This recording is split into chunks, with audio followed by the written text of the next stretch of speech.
حضور ہجرت کر کے جب مدینہ آئے،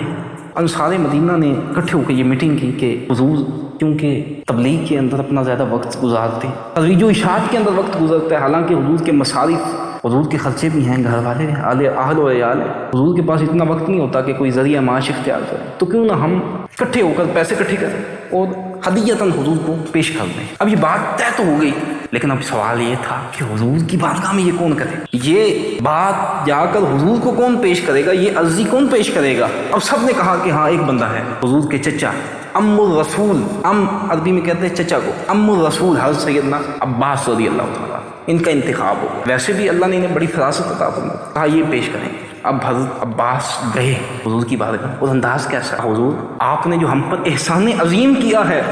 کہ ہمیں کفر اور گمراہی کے گڑھوں سے نکال کر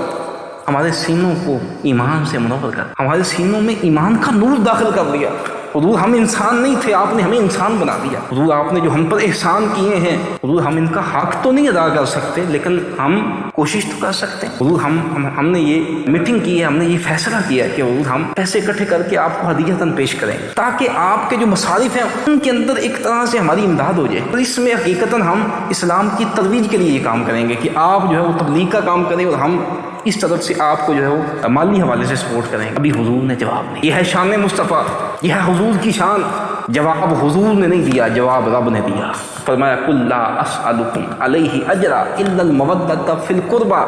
فرمایا محبوب کہہ دیجئے ان سے کہ میں تم سے سوال نہیں کرتا کہ تم مجھے اس پر کوئی مال دو، کوئی اجرت دو، کوئی پیسے دو کہ میں نے تمہیں اسلام میں داخل کیا، میں نے تمہیں دین میں داخل کیا، جو دین کا پیغام پہنچایا، اس کی عوض میں کوئی پیسے نہیں مانگتا۔ الا المودۃ فی القربى، لیکن تم پر میرے قربا، میرے ذوی القربا، میرے رشتہ دار،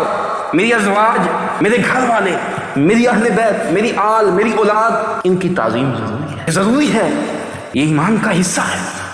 آج کل کسی کا دماغ خراب ہوتا ہے جناب تو وہ صحابہ پہ بولنا شروع کر دیتے، کسی کا دماغ خراب ہوتا ہے تو وہ جناب اہل بیت پہ بولنا شروع کر دیتے، روحانیت چھین لی جاتی ہے، اسلام کا جو حقیقی نور ہے چھین لیا جاتا ہے، ایمان کے لالے پڑ جاتے ہیں ایسے بندے کو۔ جناب آپ دیکھ لیں جو اس طرح کے لوگ ہیں، ایمان سلامت لے جائیں یہ بھی بہت مشکل کام ہے۔ بلکہ حدیث میں تو اتنی بات آئی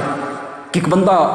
جو حتیم کعبہ اور مقامی ابراہیم کے درمیان کھڑے ہو کے عبادت کرے، آسان کر دوں، ایک بندہ جب بالغ ہو اس وقت سے لے کر اور جناب وہ نمازیں پڑھے، روزے رکھے، اور جناب راتوں کو عبادتیں، دن کو صوم صلات سب کی پابندی کرے،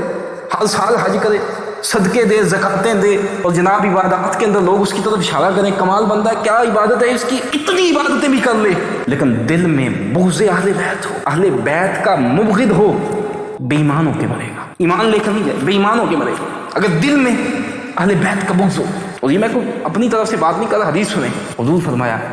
کہ اگر کوئی بندہ حتیم کعبہ اور مقام ابراہیم کے درمیان ساری زندگی کھڑا ہو کر عبادت کرے، ایک روایت میں ایک ٹانگ کے اوپر کھڑا ہو کے عبادت کرے جناب، اور ایک روایت میں 1000 سال عبادت کرے، پھر 1000 سال عبادت کرے، اتنی عبادت کرے، اس سے مراد یہ ہے کہ وہ خشوع اور خضوع کے ساتھ، علماء نے لکھا کہ وہ خشوع اور خضوع کے ساتھ عبادت کرے، بڑی پابندی کے ساتھ عبادت کرے، لیکن سینے میں حضور فرمایا میری اہل بیت کا بغض ہو، اس کی کوئی عبادت قبول، کوئی عمل قبول نہیں۔ تکمیل ایمان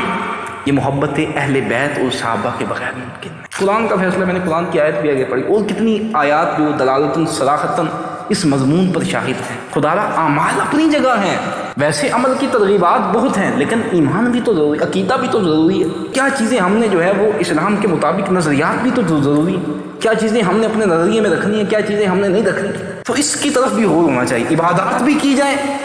اور اس کے علاوہ اعتقادات پر بھی نظر ہو۔ اللہ ہمیں اہل بیت اور صحابہ کی محبت عطا فرمائے۔